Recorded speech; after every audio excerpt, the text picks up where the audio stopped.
First of all, contact visits, Yes. Yes. which means there's no barrier between you. Yes. Two people sitting down face to face, right? Yes. And some of the New York state prisons have conjugal visits, meaning husbands and wives. In state prison they do? Husbands and wives can get together, right? In New York State Prison. So there's rumors going on that Taz is cooperating. Jail is certainly not a nice place, and certainly not a place that you want to stay. Correct? Nobody wants to stay in jail. And that includes you, right? And that includes me. And when did you find out for the first time that you were facing potential federal murder charges? When I told them about the murders. Did your lawyer discuss with you the question of potential murder charges? No. And when you had your first meetings with the federal government, where did they take place? I don't know the street. In downtown Brooklyn. Down here. Now, while you were in jail, and after your federal arrest?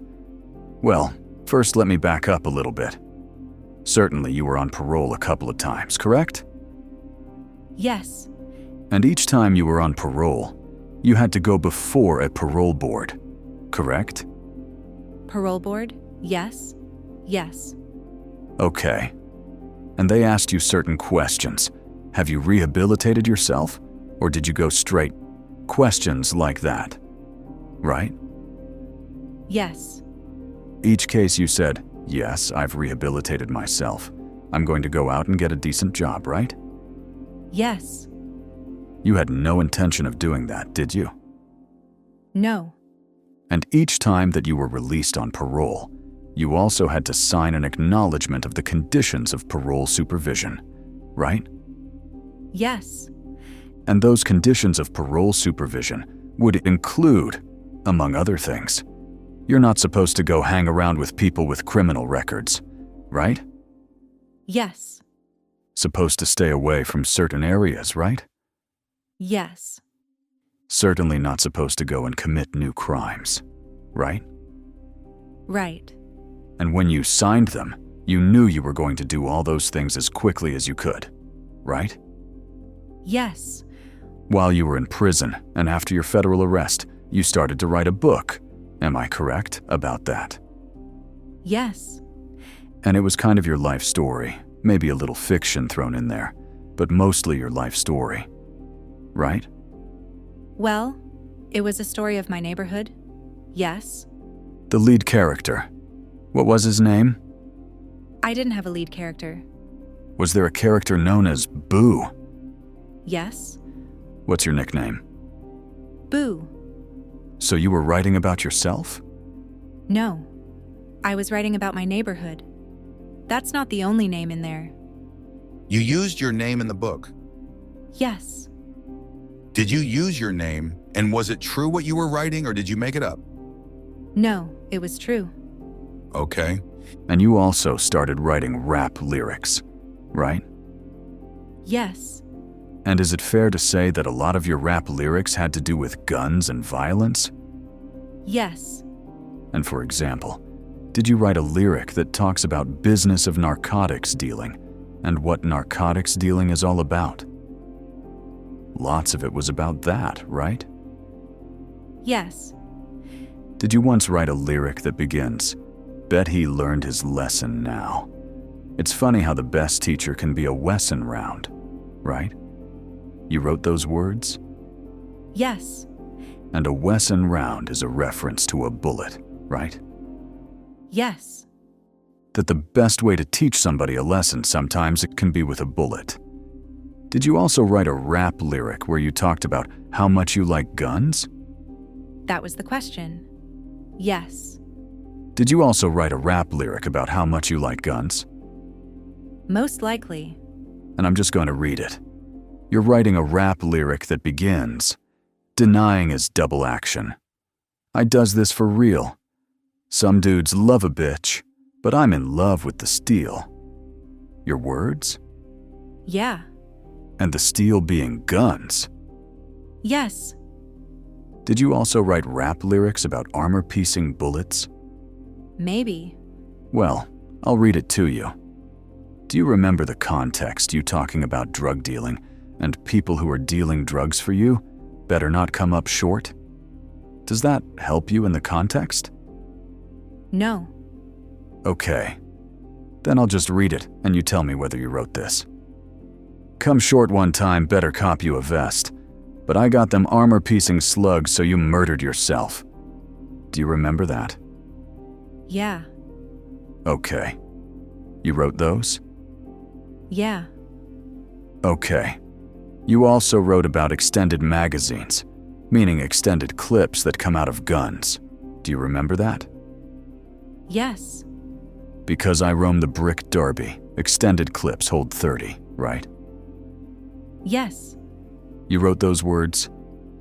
Yes. 30, meaning extended clip which holds 30 rounds of ammunition, right? Yes. You also wrote lyrics praising the women who associated with you for other reasons. You, my heart, I provide you males. When the law on my heels, you help me hide the steel. So your, qualification for being a stand-up woman is that she helps you hide your guns when the police are on your heels, correct? Yeah. And you also wrote a rap lyric actually kind of bragging about the plea deal that you struck with the government, right? No. Did you write the following? And I'm just going to read some of the words because that's what they are. The game is deep, and I'm knee-deep in it. You just wetting your feet. I just beat a life sentence. People saying I cheat because I ain't getting old doing appeals on a Ryko beef. I brush it off. Homie, talk is cheap. So in that lyric, you're saying you just beat a life sentence, right? Yeah. When I wrote that, though? You just beat a life sentence, right? When did I write it? When did you beat a life sentence last? I ain't beat no life sentence, but the lyric is not confirming to a cooperation agreement. The lyrics are wishful thinking. It's art. It's entertainment. So when you say, people saying I cheat because I ain't getting old doing appeals on a Ryko beef? Yeah. It's a rapper against another rapper inside the jail. Reference to Ryko, right? Yeah. So you beat a life sentence, so you're not gonna have to get old fighting Ryko charges, right? At the time I'm writing, everybody in there is writing rap, so I'm saying the whole thing.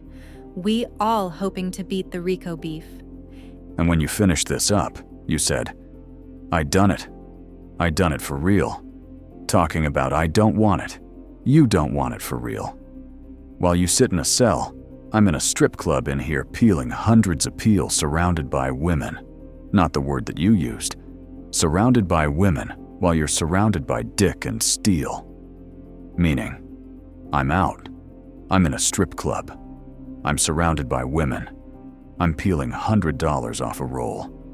And you're stuck in steel bars, and you're stuck with nothing but men. Right? Objection, Your Honor. Is that the nature of what you wrote, that lingo? Those are the words. Yeah. But, maybe you can interpret that. Is that what you meant?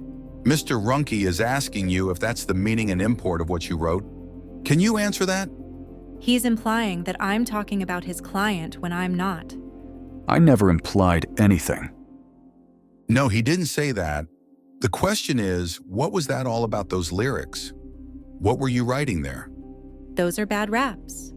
And you rapping against someone else in jail that's rapping. You trying to sound more savvy than them.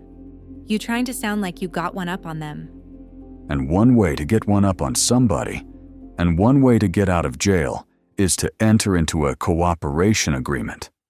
Right? Yeah. One way to get out of jail is to enter into a cooperation agreement. Right? Yes. Do you hope someday that you're going to be out of jail? He's already answered that. You're hoping the leniency the judge extends puts you back on the street with other people? He says he hopes to get time served, which is 11 years. I have nothing further. Mr. Herman, do you wish to inquire? Yes, Judge.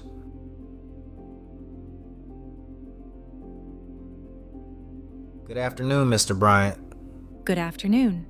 You told us that in addition to being known as Boo, which I guess that's like a boyhood name, childhood name. Yeah. So people called you Boo Flair? Yes. And that was because Flair like a shooting of a gun? Is that what that was? Yes.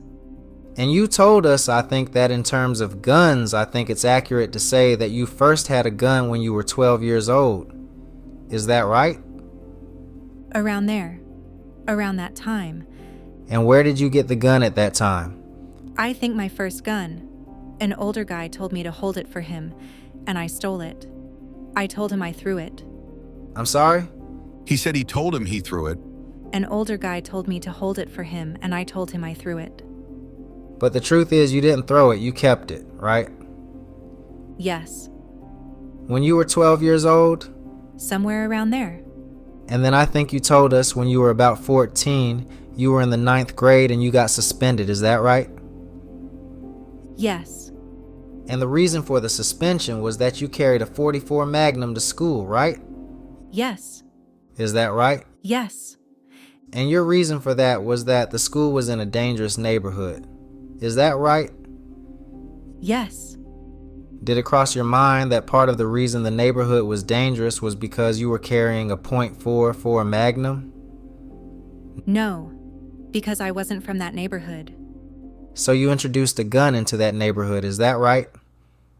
Yeah. I brought a gun into that neighborhood, yes. And where did you get that gun? World. And how long did you keep that gun? I think he gave it to me the day before that, and I lost it the next day in school. They took it away from you in school, right? Yeah. And you got suspended? Yes. Was that the end of your school career? Yes. So at the age of 14, you were on the street and you weren't going to school. Is that right? Yes. And you told us that you started selling drugs. Is that right? Yes. And at that age, you would jump people and rob people. Is that right? Yeah. You can say that. Well, you did it, right? Yes. And did you ever get caught as a juvenile for those types of activities? I think I got caught a couple of times. I never went to jail, though. I don't think. No. I got caught a couple of times, though. And what happened when you got caught? They made your parents come get you from the precinct. And is that what happened to you? Yes. I remember that happened to me once. Yes. Okay. And you got caught one time? Is that your recollection? Yeah.